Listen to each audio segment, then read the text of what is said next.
Um, Nataka niongelee kitu kimoja. Niko busy sana lakini nimeona nirekodi hii video.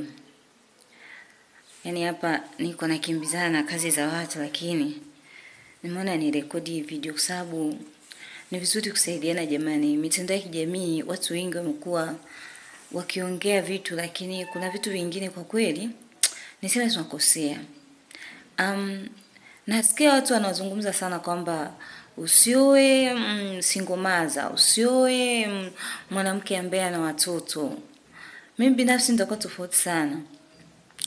Wakati ninakuwa sikuwa najua kwamba kuna kuomba kuhusu mume. Kuna kuomba kuhusu mke.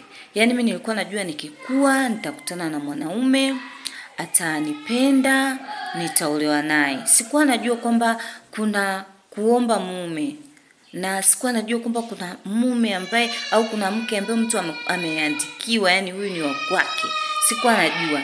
Bahati nzuri wakati niko chuo nilifundishwa hii kitu. Kuna kaka mmoja alitufundisha kwamba unatakiwa kuomba, usiolewe tu au usioe tu. Unaweza kuoa mwanamke ambaye sio mke wako au ukaolewa na mtu ambaye sio ukaolewa na mume ambaye sio mume wako. Hata kinachotokea ni nini? Kwa nini nakuambia wewe kaka oa hata kama mwanamke umemkuta na mtoto? Kwa sababu jamii yetu haijui kwamba kuna swala la kuomba. Kwa unaweza kukuta mwanamke alikutana na mwanaume, akadhani huyu ndiye wa kwangu, atakuwa mume wangu. Alafu katikati ya safari anajikuta ameachwa na mtoto. Alafu baadaye ndo anakuja kukutana na mume ambaye Mungu amemwandikia kuwa ndo mume wake. Sikufichi kuna watu wengi wameoa, wamekutana na wake zao. Yaani sio kuoa isachi, nasema wamekutana na wake zao tayari au wake zao na watoto. Au mwanaume amekutana na mke wake tayari yeye kaka ameshazaa na mtu mwingine. Kwa nini? Hatujajua kama kuna hiyo desturi ya kuomba kukutana na mume wako na mume wako na mke wako. Hawa ambao wanaoa mwanamke ni single mother, then anakuta mambo, sijui mwanamke anakutana anarudi kwa mume wake huko au kwa baba aliye wa mtoto wake. Shida sio haiko kwenye single mother. Shida iko kwenye tabia ya mtu. Kwa sababu wapo watu ambao wameolewa hawana watoto na wamezaa watoto na wanaume wengine wakiwa ndani ya ndoa. Au wapo wanawake ambao wameolewa na wanatembea na wanaume wengine na wako ndani ya ndoa. Watu wanaweza kusema sijui labda kwa sababu single mother. No, na ndoa jamani, na ndoa, nimeolewa na mwaka naingia wa 12, mwaka wa 12 na watoto wangu wazuri tu, na nimeolewa sina hata mtoto. So nazungumza kwa habari ya kiroho ambayo watu wengi hawajui, na hata wanaozungumza huko kwenye mitandao hawaelewi wanachokiongea.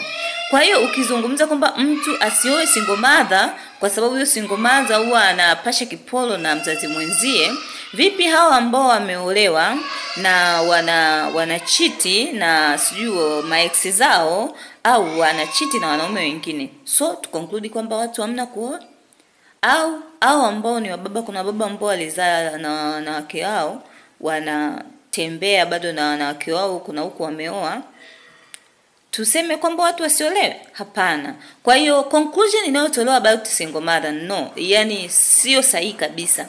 Mimi na watu wengi ninawafahamu wa karibu yangu, kama kuna huyo mmoja maskini alijitunza, akaomba, akakutana na mkaka, akamwamini. Yule mkaka akasema tusioane kwanza, unajua kuna binti alikuwa naye alikuwa ana shida ya uzazi, tuzae kwanza. Dada watu ile anabeba mimba tu. Mkaka akamkataa. Na mpaka sasa hivi analea mtoto wake peke yake. Sasa huyo atakuja useme kwamba usiwe single mother kwa sababu anapesha kipolo na mume wake na baba aliyezaa naye. Yaani hiyo yani hapana, msiwafanyie hivyo wadada wa watu. Tena kwa taarifa yenu, kuna mwingine nimemuona anasema, ni kweli yule kaka anayesema usiwe single mother, anamhoji na mwenzie. Eti wewe utakubali baba mtoto wako apate shida na mwenzako sasa siwezi kukubali. No, yani nyinyi mna dili na makahaba. Wale ni watu ambao wamejichagulia maisha ya kutokuolewa. Wale ni watu wamejichagulia mtoto kuwa kama kitega uchumi. Yaani anazaa na huyu, tena mwingine ameshajiwekea. Nazaa na huyu, sizai watoto baba mmoja. Nitazaa na huyu na huyu na huyu. Kwa nikiomba matumizi na kwa huyu, nitaomba na kwa huyu na kwa huyu. Na kwa taarifa yenu, wale hata wahitaji kuolewa ndugu yangu. Au hata hanaga shida ya kuolewa. Ukimwambia tu ni kuoe ndugu yangu ataruka maili 90. Yaani fungu la kuolewa sio la kwao. Kwa unachukua yani ushahidi kwa mtu ambaye unamuona kabisa ameshajiandaa kuwa kahaba. Akajiandaa yeye watoto ni kitega uchumi chao. No, msiwafanyie hivyo wadada watu.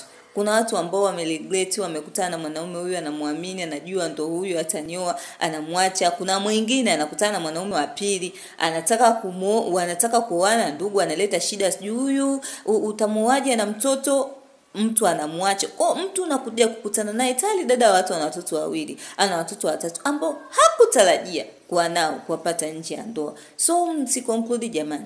Yaani msije mkasema kwamba hakuna kuoa single mother. Naona kuna wengine hadi wachungaji. Sijui wana matatizo gani lakini badala ya kuhubiri injili ya Kristo mtu una conclude kwamba hakuna kuoa single mother. Na wakati ukisoma Biblia wakina kuna Mungu alitumia kahaba kwa ajili ya kuwaficha wale wapelelezi na huyo kahaba akaokolewa. Tunamuona leo hadi kwenye Biblia anaandikwa amebadilika amekuwa mtu mwingine. Sasa kama kahaba alitumika na Mungu, sasa single mother ambaye mtu amezaa alitarajia huyu mtu ni mwenza wake alafu kumbe sio. Kwa hiyo kaka yangu, umekutana na mke wako ambaye tayari ameshazalishwa. Moyo. Kuna watu wanatoa mimba ili tu waolewe hawana watoto. Nitakuja kuongea siku nyingine kwa habari ya somo madhara ya kutoa mimba. Yaani hiyo ni balaa. Hiyo ni balaa. Tena usije ukasubutu ukaoa mwanamke ameshawahi toa mimba. Kitakacho kukuta, Mungu akusaidie. Barikiwe sana.